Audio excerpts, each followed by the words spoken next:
clear, though, we're not doing a special meeting next week, like you Right. said earlier. That's my understanding. That's what Mr. Attorney Collins Yeah, it's said. Thanksgiving, so I'm pretty sure that would be a bad week anyway. Okay.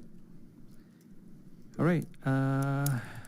Mr. City Clerk, do we have any requests to speak on unscheduled matter only? We have 2 requests to speak. First is Evan Jorgensen.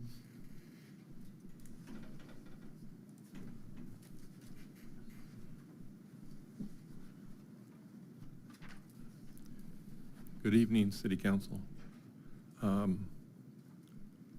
Last meeting, the City Council directed staff to come up with a charter.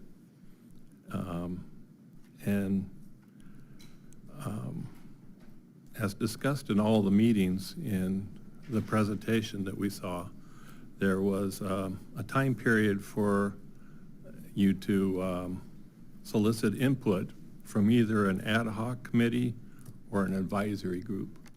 And that was supposed to be started in September and ending in January. I'd like to know if there has been any formation of those groups, and to let you know that I'm available to be on either.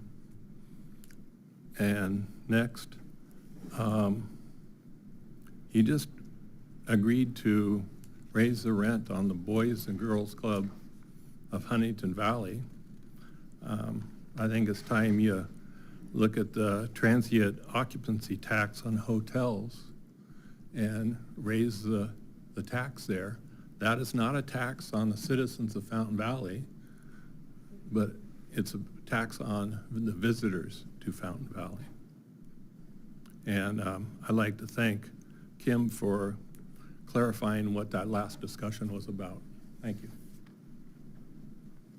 Andrea?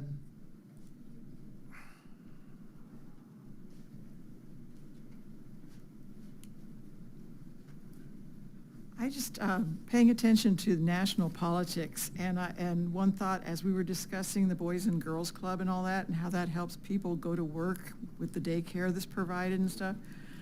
This big issue with the Medicaid right now, if that gets dumped by the feds, it'll affect benefits to people in California. And I know that there are communities that have senior daycare for people who have to work, who have someone who needs to be monitored during the day, but they're not ill, they don't need a doctor, they don't need to be in a home. And so just for future thought, in case that Medicaid goes down, if the city could consider if there's any possibility of having something like that in the city for the people who are working, because it would impact a lot of people. You know, some people are just starting to get a little Alzheimer's or something. They don't need a doctor. They just need somewhere to be during the day so their folks can work. Anyway, just for your consideration. I have no further requests to speak. All right, thank you, Mr. City Clerk. I'd like to call on my Vice Mayor Jim Canine.